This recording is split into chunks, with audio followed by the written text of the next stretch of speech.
Welcome to the Jamesburg Presbyterian Church. Today is Tuesday, December the 7th, 2021. Today is the 80th anniversary of the attack on Pearl Harbor. It's a good day in which to remember those servicemen and women who have paid an ultimate sacrifice in order for us to have our freedom. Today we're taking a look at the Gospel according to John in chapter 18. We're going to do all of chapter 18 and the first 10 verses of chapter 19. It's clear, historically speaking, it's absolutely clear, crystal clear, in fact, that the early church's message starts with the crucifixion and resurrection and ascension of Jesus. That was the early message of the church. It's very clear that for the Apostle Paul, that was the central message. We find that in 1 Corinthians, in chapter 11, and in chapter 15. Even more in Luke's second volume, the book of Acts, we find that is the primary message, and we get that from various places, like in chapter 3 and in chapter 10. So the so-called Passion of Christ is the most important message that the early church had. So it's also suspected that many of the Gospels were written backwards. First, they wrote about the Easter story, and then they wrote about the miracles and teachings that Jesus had. What is also pretty clear is that the tradition of the events that unfolded from the time of Jesus' arrest to the time of Easter, the resurrection, that was a tradition that was strongly embraced and well recited and known. John's gospel differs slightly in some of the details, but none of those differences in details are significant in regard to the story, maintaining of the telling of the story. So what we're going to see today is the beginning of that narrative unfold. As I said, each gospel narrates Jesus' betrayal, the arrest, the trial, the crucifixion, the burial, and then the resurrection. And all four Gospels acknowledge that when the people were given the opportunity to choose between Jesus and Barabbas, they chose Barabbas. All four Gospels record Peter denying Jesus. We'll get into that more. Denying Jesus in the garden. All four Gospels record the casting of lots for Jesus' clothing and the burial request by Joseph of Arimathea. There are some differences, and we will note those as we go. Some of the differences may be more theological, especially in John's Gospel. He's not just narrating the events as they unfold, but he's also telling us the theological implications. And so there may be some slight differences in terms of when the arrest took place. Was it the day of preparation for the Passover, or was it the first day of the Passover? We will never know for sure, but what we do know is that it involved somehow Passover. The Passion story has to do with Jesus' suffering. But in the fourth gospel, Jesus is not presented as the one who ultimately suffers. It's the people who are going to suffer. You remember that Jesus has said throughout the gospel according to John that no one takes his life from him. He lays his life down on his own. There's also a number of things that will be said in the story that is unfolding today that refer us back to various places in the gospel. It is absolutely true that John's gospel is a tapestry that's woven closely together. Things that are said in one chapter refer back to things that were said in a previous chapter, and it's for you and me as readers to be aware of what we have read and what we are reading and tie the links together. I guess today, if John was writing, he would actually have footnotes that would refer us back to previous stuff. All right, so the story begins in chapter 18 with Jesus and the disciples going across Kidron Valley to the other side where there was an olive grove. Now, John does not say that they went to the Garden of Gethsemane. However, the Garden of Gethsemane is on the other side of Kidron Valley, and it's an olive grove. Garden of Gethsemane, Gethsemane means garden. So when we talk about the Garden of Gethsemane, we're actually talking about the Garden of the Garden. But this is where the olive grove was. That John doesn't use the word Gethsemane is irrelevant because what he has pointed us to is the same place the other Gospels have pointed us to. They get to the other side, and the one disciple that is not with them, all four Gospels agree on this, is Judas. As they are there, Judas arrives in the grove, and he's guiding a detachment of soldiers and some officials from the chief priests and Pharisees. That's the usual translation. Now, what we usually think is that this detachment of soldiers is coming from the temple, and there have been various estimations in the Synoptic Gospels about who these soldiers are. The Greek, however, makes it clear in John's Gospel that these are Roman soldiers. This is not just any group of soldiers. These are Roman soldiers. Now, the other thing that we have to realize is that a detachment of Roman soldiers was never less than 200 and could be as many as 600. Now, the fact that the Romans had a soldier barracks near the temple area makes this very plausible. The question becomes, why would the Romans send out soldiers to arrest Jesus? Well, the speculation of various scholars is that at this point in time, the Romans believe, even the Romans believe, that arresting Jesus can be a major problem, especially if they bring him back into Jerusalem. So, and John also wants to make it clear that this is no longer just a religious problem. This is a religious political problem. It's a problem for Pilate. It's a problem for the whole world.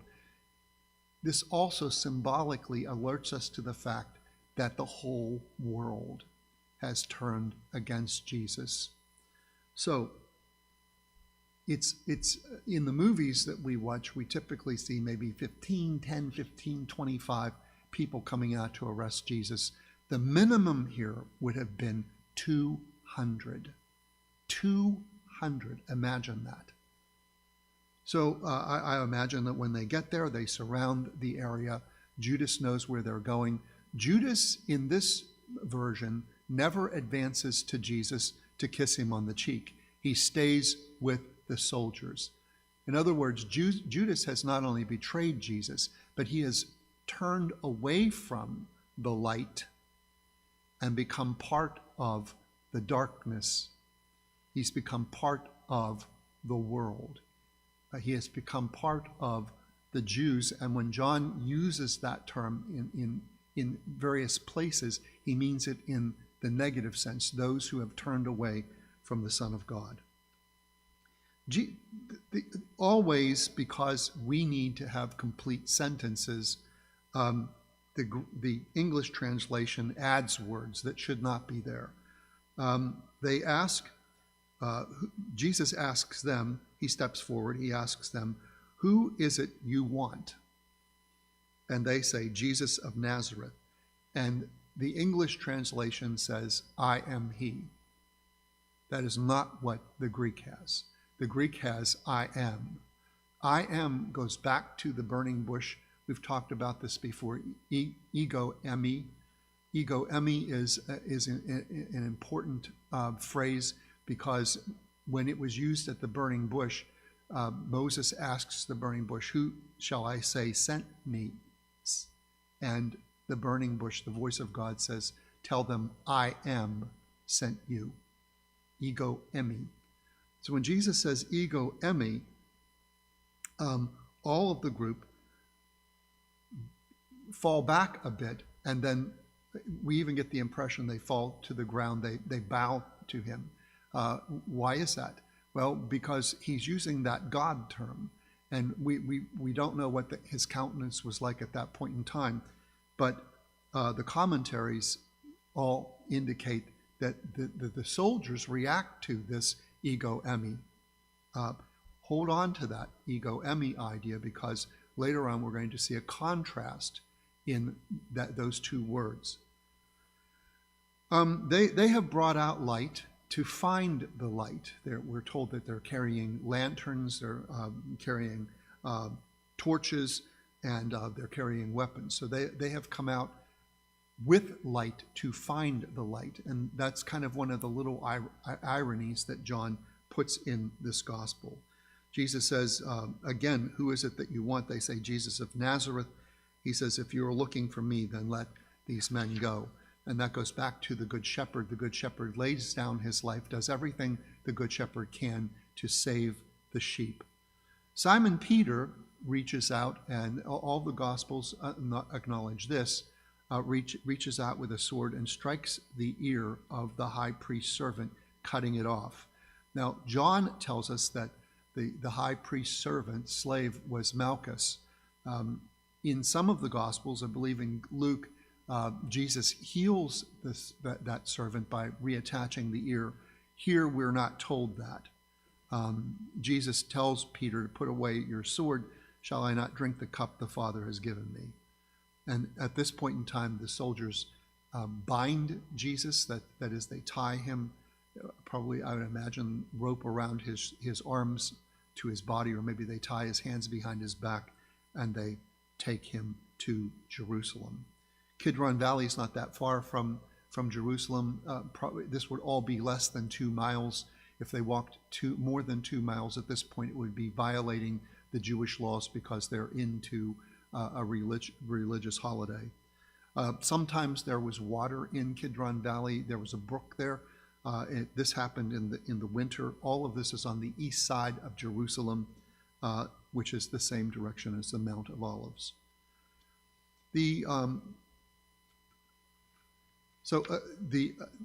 Romans had 2 different size groups. A cohort would have been 600, and a maniple would have been 200 soldiers.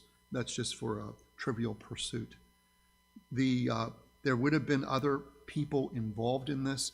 People from the temple, they had an interest in this arrest. And presumably, once the arrest was made and Jesus was delivered to the temple leadership, the soldiers were released from their duty.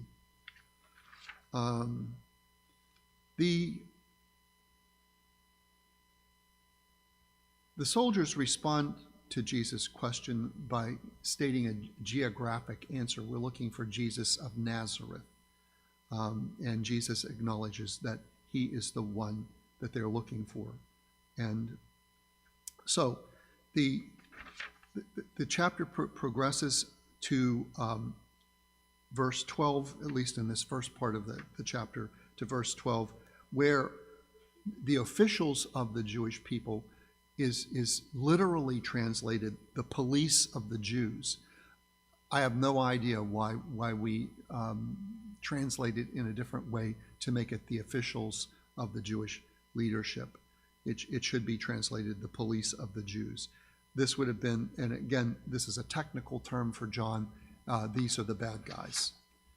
So what John wants us to be absolutely clear about is that while Judas sat at table with Jesus, while Judas had his feet washed by Jesus, while Judas traveled with Jesus, nonetheless, at this point, Judas turns from Jesus and stands with the Roman soldiers and the temple leadership. So it's more than just a betrayal. It is a change in his location in terms of who he's siding with now. So he didn't just betray Jesus, and we're not told in John's gospel a motive. He has also changed sides. So for John, that's a bigger deal than just identifying Jesus to the authorities. But and I think one of the reasons for not telling us that this is all about money, as the synoptics do, is to show that anyone at any time in our lives can leave the light and go over to the dark side.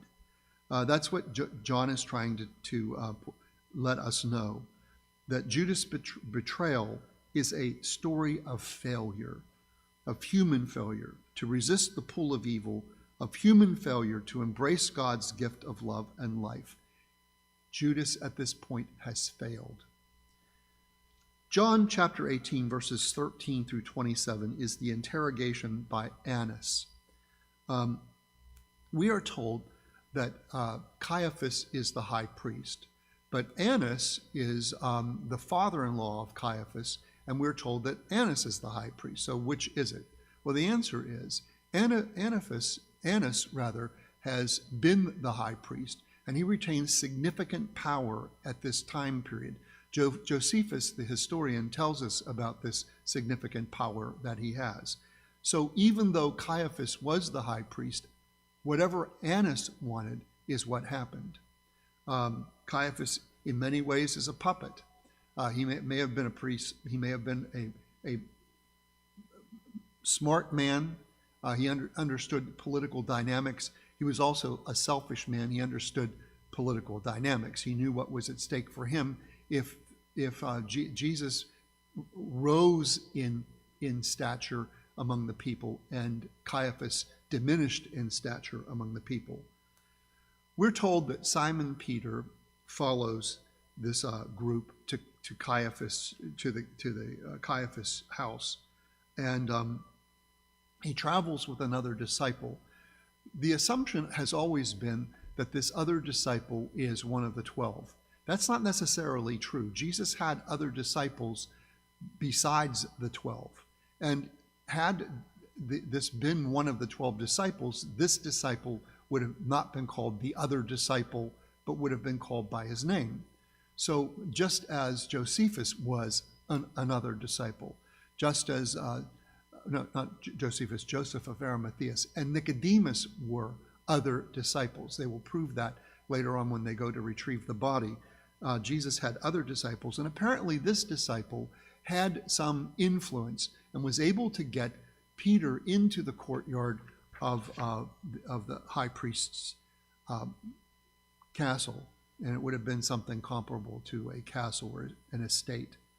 The other disciple was able to get Peter past the guards at the door. The woman there says to Peter, "You are one of the disciples, are you not?" And the English translation, Peter says, "I am not." However, that's not the Greek. The Greek is "am not." So while Jesus is saying, "I am," Peter is saying, "am not," or "not am," depending upon how the words are arranged in Greek. There's a contrast here. It's not just a simple denial. It's more like saying, "I'm not God.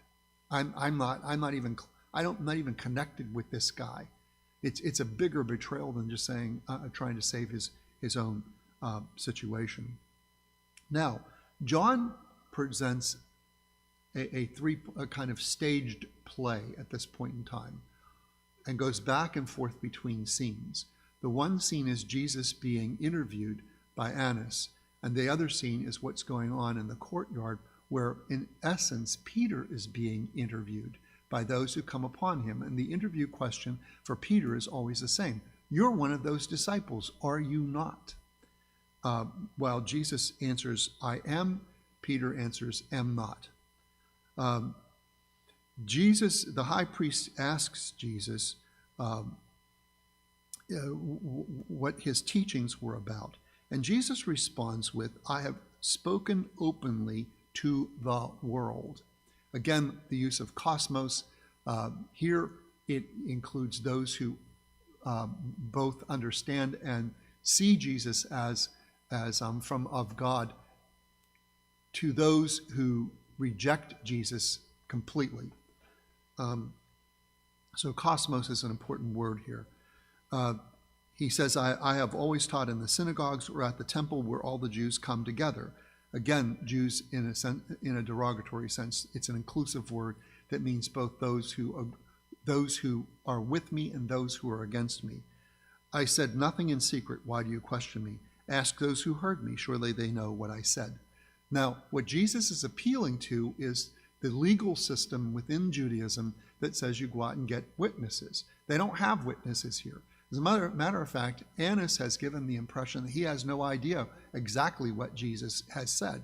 So Jesus asks for them to apply the Jewish legal system to his situation, which they are obligated to do. By their not doing it, they are in essence rejecting Moses at this point in time. Somebody smacks Jesus, and Jesus says, if I have said something wrong, testify as to what is wrong. But if I have spoken the truth, why do you strike me? They send him now to Caiaphas. Peter so far has been asked 2 times, or 1 time, if he is one of the disciples. Immediately as they're sending him to Caiaphas, one of the disciples, or one of the people comes and says to Peter, you are not one of the disciples, are you? He says, am not. Then one of the high priest's servants, a relative of the man whose ear Peter had cut off, challenged him. Did I not see you at the moment in the olive grove? In other words, this guy was there. He was a witness. And again, Peter answers, am not. And at that point, the rooster crows. Incidentally, rooster crows could actually be one of 2 things. It could either be a bird, literally, the rooster, or it was also a trumpet that signaled the time, and it was called the rooster crow. The Romans would use this to let people know what time it was, so there would be a blast of a trumpet on the hour.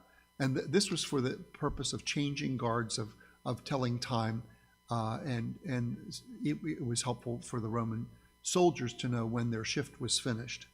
So it could have been one of the 2, and it probably doesn't matter which one it is, depending upon how you want to interpret it. The 4th gospel eliminates the Sanhedrin trial, and it showcases the informal meeting before Annas. And for John is not denying. This is one of those details where John differs from the synoptic gospels.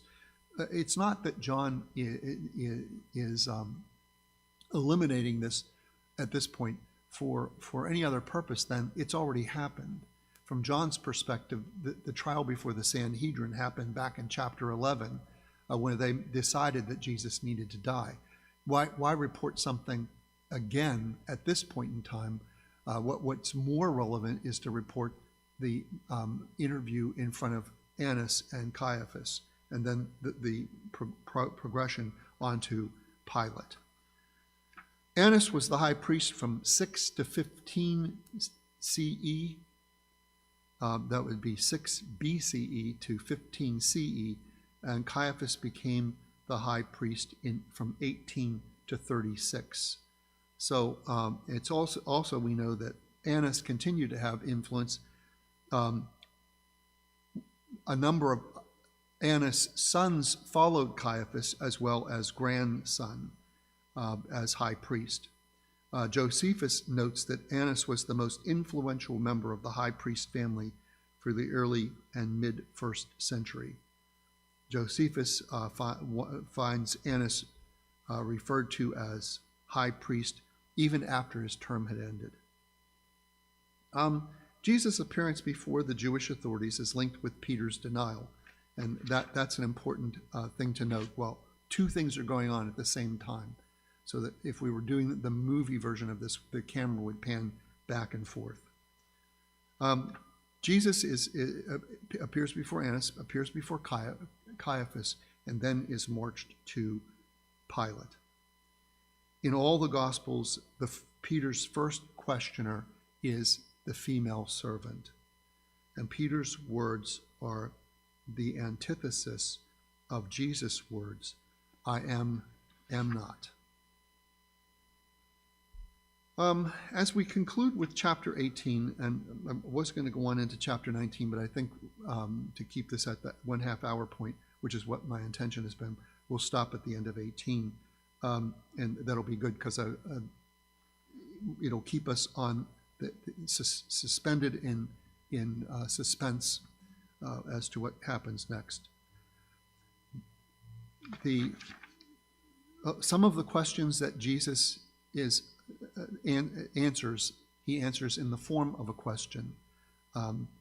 So what John is really trying to illustrate here is not just the events that unfold in this mock trial, but it also, for John's readers, why they're facing what they're facing in terms of persecution, in terms of being thrown out of the synagogues, in terms of being shunned in their communities, in terms of them not being able to buy or sell because of their belief in Jesus. All this wrong that happened to Jesus is what comes before all the wrong that's going to happen to Jesus' followers. So, and all the questions that are asked of Jesus, even at the level of Caiaphas, we know the answer. We know the answer because we are the ones who believe in Jesus. But the people who are in the darkness do not know the answer, even though they're standing in the presence of the light. The image of Jesus is that he willingly offers himself to those who come to arrest him and boldly answers those who interrogate him. The image of Jesus' disciples who betray and deny him is who so freely gives his life for them. The characters in the scene, the Roman soldiers, the temple police, even Annas and Caiaphas, merely provide the background against which this drama unfolds, and the drama is about Jesus. So next week we'll pick up with chapter 18, verses 28. There's just a couple verses there before we get into chapter 19, and we'll pick it up from there. And this will be the story of the trial before Pilate, which is not really a trial. Tomorrow there will be a devotional. I'm looking forward to that, and we will continue the gospel according to John next week. I do expect to be finished with the gospel according to John by the end of December. Thank you very much for tuning in, and I'll look forward to seeing you soon. Stay safe, stay well. See you tomorrow.